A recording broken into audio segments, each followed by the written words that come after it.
Hi, my name's Andrea, and that's pretty much what I just signed.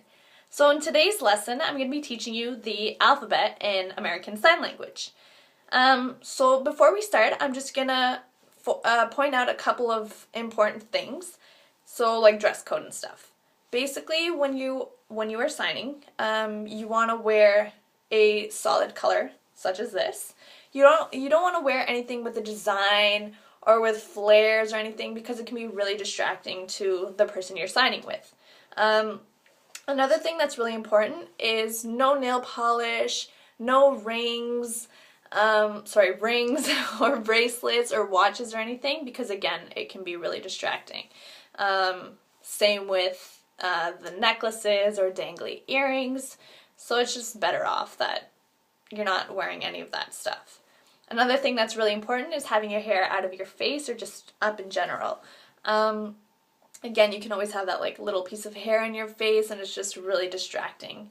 And it also helps because American Sign Language is really important because you use a lot of facial expressions. But I'll get into detail about that in a different lesson because today is just the alphabet.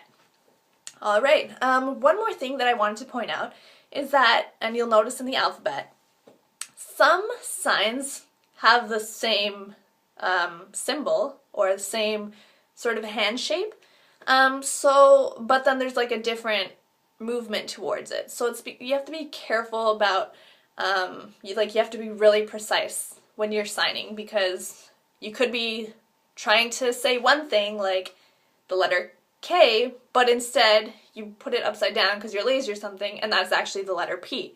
So it's just really important that you really know what you're doing. Alright, so let's get started.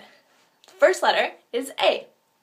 So your hand is pretty much in a fist, and your thumb is pointing outwards. Then there's B. So it's like the number 4, but all of your fingers are together. Then there's C. Put it sideways so you can see it. C. And then D is pretty much the same thing, but we're closing it and we're lifting our pointer finger. So that's D. Then E, your fingers are kind of crunched in. And then F is like okay, or like the number 3, I guess. Alright. And then G is these two fingers, kind of like a chicken, which is the actual sign for chicken, but it's off to the side, so G. And then H is pretty similar, but it's these two fingers, so your pointer and your middle finger, and it's just to the side.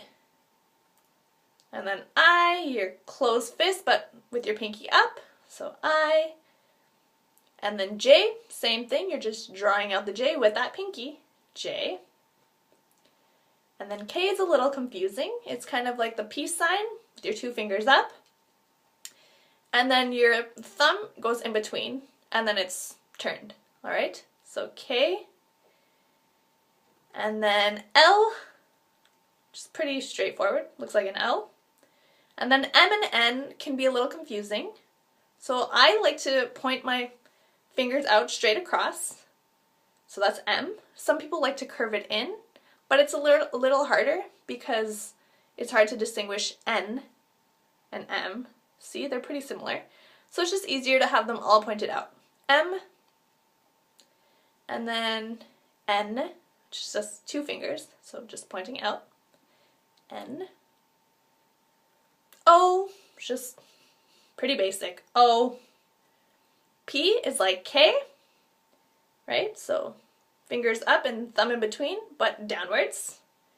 P. Q is kind of like G, but it's downwards. Q. R. I don't know how to explain that one. R. S is kind of like A, but your thumb is in here into the middle.